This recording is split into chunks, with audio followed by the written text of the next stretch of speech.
মধ্যরাতে মেডিকেল বোর্ডের ব্রিফিং, খালেদা জিয়া সংকটময় মুহূর্ত পার করছেন। জামায়াতের সঙ্গে সমঝোতা করতে গিয়ে সংকটে এনসিপি, আগ্রহের কেন্দ্রে তারেক রহমান। ইনকিলাব মঞ্চ, ৮ বিভাগে সর্বাত্মক অবরোধের ডাক। ঢাকা ১৭ আসনেও লড়বেন তারেক রহমান, মনোনয়ন ফরম নেবেন আজ। বিএনপি চেয়ারপারসন খালেদা জিয়ার শারীরিক অবস্থা অত্যন্ত জটিল বলে জানিয়েছেন তার চিকিৎসায় গঠিত মেডিকেল বোর্ডের সদস্য ও বিএনপির স্থায়ী কমিটির সদস্য ডা. এজেডএম জাহিদ হোসেন। তিনি বলেন, খালেদা জিয়া বর্তমানে একটি সংকটময় সময় পার করছেন এবং তাঁর অবস্থার উল্লেখযোগ্য উন্নতি হয়নি। শনিবার দিবাগত রাত 12:30টার দিকে রাজধানীর এভারকেয়ার হাসপাতালের সামনে সাংবাদিকদের এ তথ্য জানান ডা. জাহিদ হোসেন। তিনি বলেন, ২৩শে নভেম্বর হাসপাতালে ভর্তি হওয়ার পর খালেদা জিয়ার শারীরিক অবস্থার অবনতি ঘটে। এই কারণে তাঁকে কেবিন থেকে সিসিইউ এবং পরে আইসিইউতে নেওয়া হয়। খালেদা জিয়ার চিকিৎসায় দেশি ও বিদেশি বিশেষজ্ঞ চিকিৎসকেরা যুক্ত রয়েছেন। চিকিৎসা দলের সঙ্গে তাঁর পুত্রবধূ ডা. জুবাইদা রহমানও সম্পৃক্ত আছেন। অধ্যাপক শাহাবুদ্দিন তালুকদারের নেতৃত্বে গঠিত মেডিকেল বোর্ড তাঁর চিকিৎসা কার্যক্রম তত্ত্বাবধান করছে। খালেদা জিয়া দীর্ঘদিন ধরে ডায়াবেটিস সহ কিডনি হৃদযন্ত্র ও ফুসফুসজনিত নানা জটিলতায় ভুগছেন। নিয়মিতভাবে তার বিভিন্ন শারীরিক পরীক্ষা নিরীক্ষা করা হচ্ছে। এদিকে ১৭ বছর পর যুক্তরাজ্য থেকে দেশে ফিরে বিএনপির ভারপ্রাপ্ত চেয়ারম্যান তারেক রহমান বৃহস্পতিবার মাকে দেখতে হাসপাতালে যান। শনিবারও তিনি সেখানে ২ ঘণ্টার বেশি সময় অবস্থান করেন। খালেদা জিয়াকে উন্নত চিকিৎসার জন্য বিদেশে নেওয়ার বিষয়ে বিএনপির পক্ষ থেকে দাবি জানানো হলেও তাঁর শারীরিক অবস্থা আকাশপথে ভ্রমণের উপযোগী না হওয়ায় দেশেই চিকিৎসা অব্যাহত রয়েছে। ত্রয়োদশ জাতীয় সংসদ নির্বাচন সামনে রেখে জামায়াতে ইসলামীর সঙ্গে আসন সমঝোতার উদ্যোগে জাতীয় নাগরিক পার্টি এনসিপিতে তীব্র অভ্যন্তরীণ সংকট দেখা দিয়েছে। দলের কেন্দ্রীয় নেতাদের একটি অংশ এই সমঝোতার বিরোধিতা করছে, যার ফলে একাধিক নেতা পদত্যাগ করেছেন। জামায়াতের সঙ্গে সমঝোতা প্রায় চূড়ান্ত হওয়ার প্রেক্ষাপটে শনিবার সন্ধ্যায় এনসিপির জ্যেষ্ঠ যুগ্ম সদস্য সচিব ও রাজনৈতিক পর্ষদের সদস্য তাসনিম জারা দল ছাড়ার ঘোষণা দেন। এর আগে বৃহস্পতিবার পদত্যাগ করেন জামায়াত বিরোধী অংশের নেতা মীর আরশাদুল হক। এদিকে দলের ৩০ জন নেতা এনসিপির আহ্বায়ক নাহিদ ইসলামকে স্মারকলিপি দিয়ে জামায়াতে ইসলামীর সঙ্গে কোনো ধরনের রাজনৈতিক জোটে না যাওয়ার দাবি জানান। স্মারকলিপিতে বলা হয়, ধরনের জোট এনসিপির নৈতিক অবস্থান ও রাজনৈতিক বিশ্বাসযোগ্যতাকে ক্ষতিগ্রস্ত করবে এবং দলটির মধ্যপন্থী রাজনৈতিক পরিচয় দুর্বল করবে। তবে দলীয় সূত্র জানায়, বিএনপির সঙ্গে সমঝোতার চেষ্টা ব্যর্থ হওয়ার পর এনসিপির শীর্ষ নেতৃত্ব জামায়াতের সঙ্গে আসন সমঝোতায় যাওয়ার নীতিগত সিদ্ধান্ত নিয়েছে। দুই পক্ষের মধ্যে একাধিক বৈঠক হয়েছে এবং আসন বণ্টন নিয়ে আলোচনা অনেক দূর এগিয়েছে। এনসিপির পক্ষ থেকে প্রথমে ৫০টি আসন দাবি করা হলেও জামায়াত ৩০টি আসনে ছাড় দেওয়ার প্রস্তাব দেয়। এই প্রস্তাবের ভিত্তিতে এনসিপি সম্ভাব্য প্রার্থীদের একটি খসড়া তালিকাও তৈরি করেছে। সমঝোতা চূড়ান্ত হলে দলটির শীর্ষ কয়েকজন নেতা নির্দিষ্ট আসনে জামায়াতের সমর্থন পেতে পারেন। এনসিপির সদস্য সচিব আক্তার হোসেন জানিয়েছেন, সংস্কার বাস্তবায়নকে গুরুত্ব দিয়ে জামায়াতের সঙ্গে আলোচনা চলছে এবং সম্ভাব্য আসন বিন্যাস নিয়েও কথা হচ্ছে। এই সমঝোতা উদ্যোগের ফলে সদ্য গঠিত গণতান্ত্রিক সংস্কার জোট ভাঙনের মুখে পড়েছে। জোটের অন্যতম শরিক বাংলাদেশ রাষ্ট্র সংস্কার আন্দোলন জামায়াত বা বিএনপির সঙ্গে যেতে রাজি নয় বলে জানিয়েছে।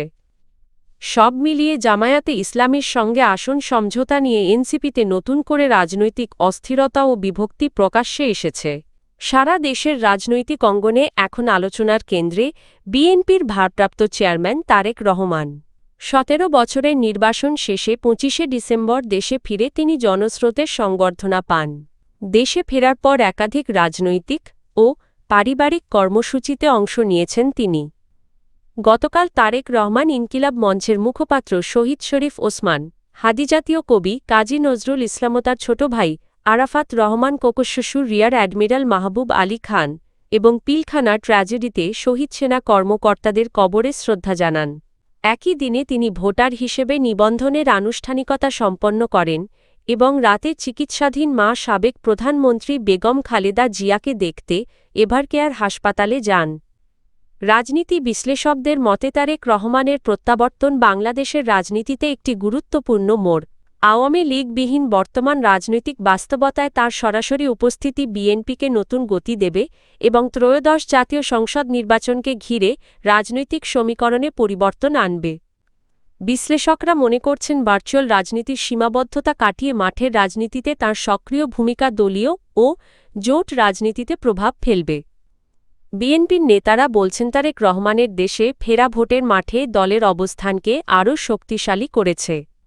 দলের দাবি তার প্রত্যাবর্তনে বিএনপির তৃণমূল কর্মীদের মনোবল বেড়েছে এবং নির্বাচনী পরিবেশে নতুন উদ্দীপনা সৃষ্টি হয়েছে। এদিকে আসন্ন নির্বাচনে তারেক রহমান বগুড়া -6 এবং ঢাকা -17 এই দুটি আসন থেকে প্রতিদ্বন্দ্বিতা করবেন বলে দলীয় সূত্র জানিয়েছে।